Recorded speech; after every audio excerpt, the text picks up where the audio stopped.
Power steering gearbox কাজ করার জন্য যে পাওয়ার অয়েল বা হাইড্রোলিক অয়েলটা লাগে, সেই অয়েলটা কিন্তু এই রিজার্ভার ট্যাঙ্কে জমা হয়ে থাকে।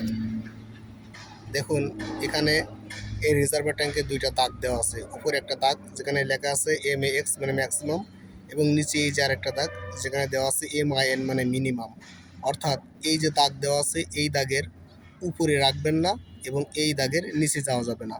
এখানে যে পাওয়ার স্টিয়ারিংয়ের যে অয়েলটা আছে, পাওয়ার স্টিয়ারিং গিয়ার বক্সের কাজ করার জন্য যে অয়েলটা ব্যবহার করা হয়, সেই অয়েলটা এই দাগের নিচে যাওয়া যাবে না এবং এই দাগের উপরে যাওয়া যাবে না। এই দাগ বরাবর থাকবে এবং এই দাগের নিচে যাওয়া যাবে না। যদি মাঝ বরাবরও থাকে তাও ঠিক আছে। আর এই জায়গাটা আপনার ফাঁকা রাখতে হবে, কারণ যখন এই অয়েলটা দিয়ে পাওয়ার স্টিয়ারিং যে গিয়ার বক্সটা কাজ করবে তখন অয়েলটা গরম হয়ে যাবে। আর গরম হয়ে গেলে আমরা সবাই জানি যে তরল পদার্থ যখন গরম হয় তখন তা থেকে বাষ্প বা গ্যাস তৈরি হয়, ভ্যাপার। সেই গ্যাসটা দাঁড়ানোর জন্য এখানে জায়গা দিতে হবে। যদি এটা ফুল করে রাখেন তাহলে ওই গ্যাস দাঁড়ানোর জায়গা থাকবে না। এই এই উপরে যে ক্যাপটা আছে ক্যাপটা হয় ফেটে যাবে বা এই রিজার্ভার ট্যাঙ্কটি বাস্ট হয়ে যাবে।